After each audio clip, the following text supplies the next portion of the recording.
Guys, gaano kaya katotoo nagagawa na daw di umano ng aksyon ang pamunuan ng MTRCB sa issue nga po ng Lotus Fit na kinasasangkutan nga po ng It's Showtime host na si Kim Chu at Riza May Dizon. At gaano din po katotoo guys na posible daw po di umanong masuspinde ang It's Showtime patungkol nga po dito. Yan ang ilan sa pag-uusapan natin ngayong araw po mga kaparokya. But before we tackle it up mga kaparokya, ay magpapakilala po muna ako sa inyo. Ako nga po pala si Mervin, ang tao sa likod ng YouTube channel na Kaparokya TV. Kamusta kayo mga kaparokya? Naway nasa mabuting kalagayan po kayo habang pinapanood nyo po ang video ko na ito. So yun nga po mga kaparokya, up until now ay mainit pa rin pong pinag-uusapan ang patungkol sa Lotus Fit na kinasasangkutan nga po ng ilang host ng It's Showtime, particular nga po ni Kim Chu.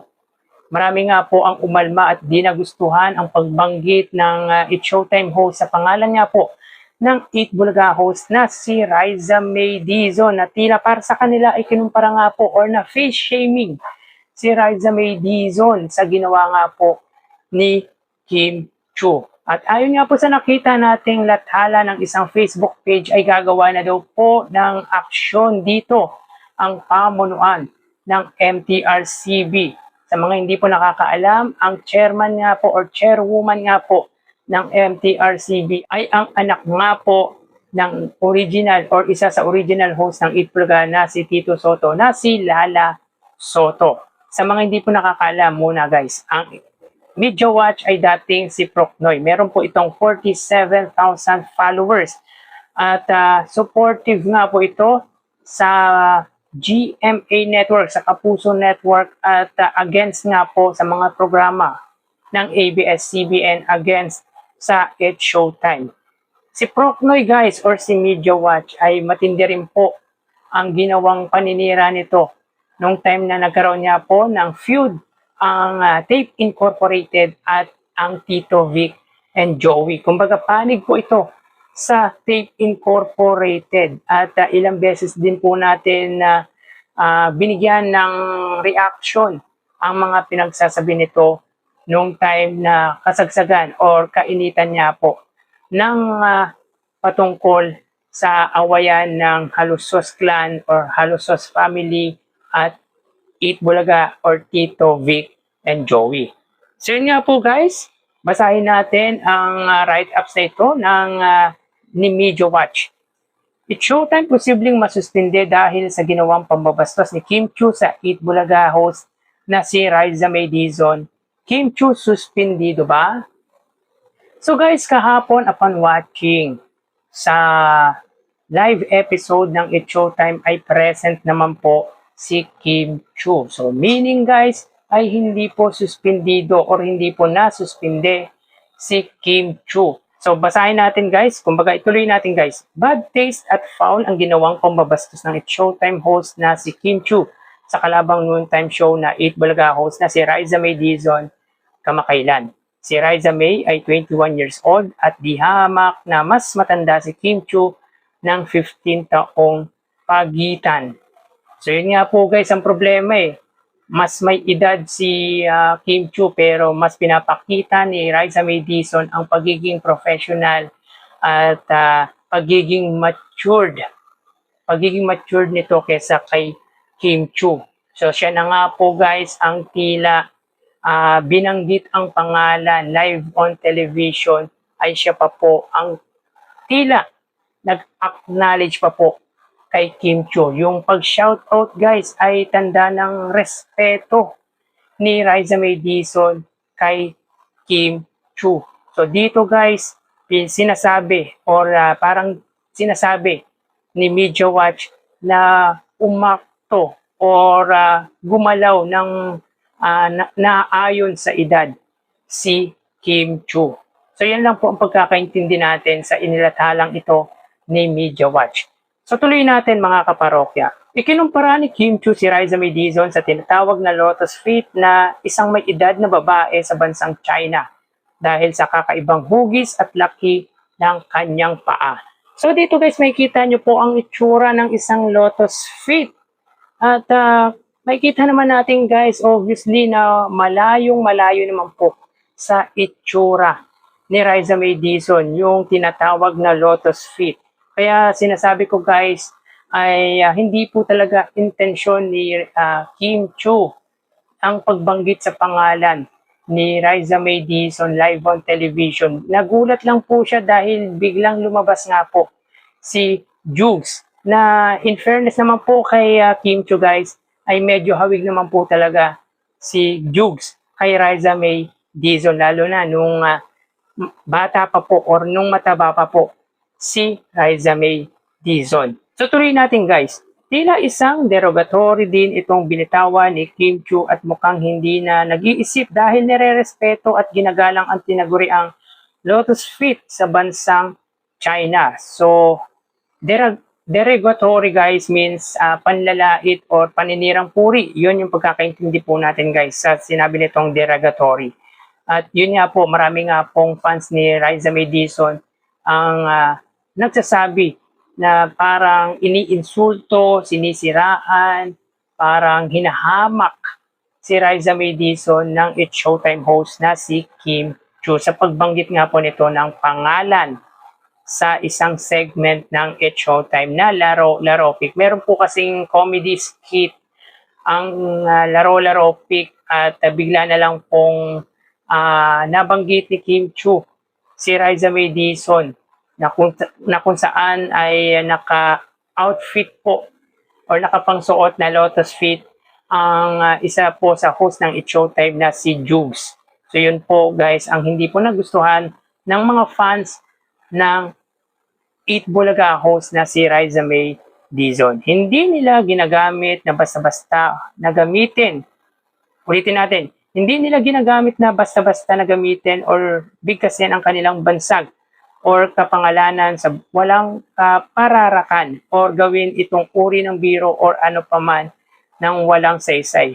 Nakarating na rin ang nasabing episode sa Movie Television Review and Classification Board o MTRCB upang suriin kung mapanira o sadyang bang sinisiraan ni Kim Chiu si Riza May Dizon base sa mga pahayag nito sa programang It's Showtime. So guys, alam niyo naman po ang stand po natin dito para sa akin base sa observation po natin ay hindi naman po talaga intensyon na siraan ni Kim Chiu si Riza May Dizon. May mga bagay po talaga guys na bigla na lang po tayong nagugulat or nabibigla. Ang mali lang po talaga doon ay nabanggit niya live on television si Riza May Dizon. At ang mali lang po doon guys ay ang pagsayaw nga po ni Jugs. At kung i-entertain nga po ito ng MTRCB, para sa akin, ang dapat masuspinde kung hindi po hihingi ng kapatawaran si Kim Chiu kay Riza May Dizon at sa mga fans ni Riza May Dizon ay dapat masuspinde ang sino man po sa host, Jugs man po yan, or si Kim Chiu. Yan lang naman po ang opinion natin sapagkat para sa akin, regardless kung intensyon or hindi man po ang pagbanggit kay Riza May Dizon, ay dapat pong humingi ng kapatawaran si Kim Chiu dahil po pwede po kasing maapektuhan ang emotional or ang emosyon ni Riza May Dizon. But again, kahit sabihin po natin na baliwala ito kay Riza May Dizon bilang isang professional at matured na artista ay hihingi ka po ng kapatawaran unless kung ikaw ay ma-pride na tao. So kung hindi po hihingi ng sorry si Kim Chiu ay papasok po siya sa tinatawag na ma-pride or mapagmataas na tao. Yan ay yung sa palagay po lamang po natin mga kaparokya. Wala naman pong masama, guys. Kung humingi ka ng paumanhin, hindi naman po ikabababa ng pagkatao mo. Bagkus ay tataas pa nga po ang respeto natin. Kung hihingi ka po ng kapatawaran regardless kung intentional man po or hindi, ang iyong ginawa. Pagpapakita lang po ito ng respeto o paggalang sa taong nabanggit mo nang hindi sinasadya. At hindi na po natin ipagpapatuloy ito guys sapagkat sa palagay po natin ay hindi naman po ito i-entertain ng MTRCB. Ito po ay saklaw lamang guys ng pamunuan ng It's Showtime. At kung gagawa man po ng action dito ang It's Showtime ay nanaisin kong masuspinde si Kim Chu. Siguro guys ng 1 taon. Hindi, joke lang guys. Siguro kahit ilang araw lang guys. Diba? Ilang linggo. Kung hindi hingi nga po ng paumanhin si Kim Chu kay Raisa May Dizon or sa mga nasaktan na mga fans ni Raisa May Dizon. Kumbaga guys, kahit naman po si Kim Chu ang gawang katatawanan sa anuman pong programa, hindi man po sa Eat Bulaga, ay aalma at aalma nga po dito ang mga supporter fans ni Kim Chu. So yun din po ang nararamdaman ngayon ng mga nagmamahal kay Raisa May Dizon. Kaya hindi po natin dapat i-invalidate yung kanilang opinion, ang kanilang pananaw. Dahil sobra po silang nasaktan sa ginawa or sa pagbanggit nga po ni Kim Chu sa pinakamamahal nilang si Raisa May Dizon. So, again guys, hindi po natin nakikita na masususpindi po dito ang It's Showtime. Kumbaga guys, pwedeng reviewin ng pamunuan ng MTRCB, subalit I doubt na masususpindi dito ang It's Showtime. Pwedeng ang It's Showtime ang gumawa ng aksyon para sa mga host nito. At kung hindi nga po hingi ng sorry or paumanhin si Kim Chu at si Jugs, para sa akin ay dapat suspindihin ang mga nabanggit po nating host. But again, tulad ng sinabi po natin, dito sa pangyayaring ito, sobrang kinabibiliban nga po natin si Raisa May Dizon sapagkat dito pinapakita niya yung maturity niya, yung pagiging professional niya. Sa kanya, mas minabuti niyang manahimik at yung pananahimik na yon ay binasag nung bringing up nga po ni Henyo Master Joey De Leon ang patungkol nga po kay Kim Chu. Yung sabi ni Joey De Leon na kailan daw po kakamustahin ni Raisa May Dizon si Kim Chu. At shinout out po ni Raisa May Dizon si Kim Chu. Ang hinihintay lang po natin guys ay ang tugon dito ni Kim Chu.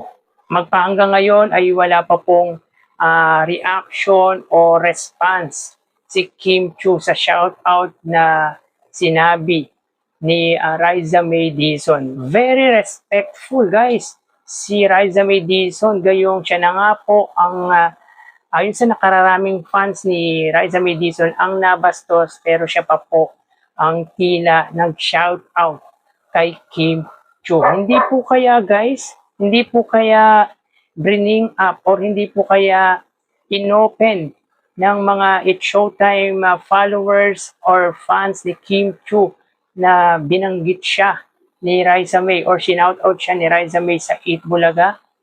Kasi magpahanggang ngayon guys, walang reaction, walang response si Kim Chu. So ano ba?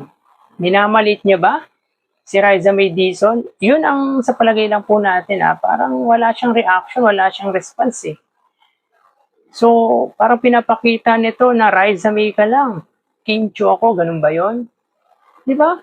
Sa akin guys, regardless kung ano man po ang estado mo, kung ikaw po si Vice Ganda, kung ikaw po si Bossing Vic Soto, na may nasaktan kang tao, ay responsibility mo or maging accountable ka sa pagkakamaling nagawa mo. So dito guys, I guess ay hindi po gagawa ng action dito ang pamunuan ng MTRCB. At kung gumawa man po ng action, siguro ay kakausapin lang ang management ng It's Showtime.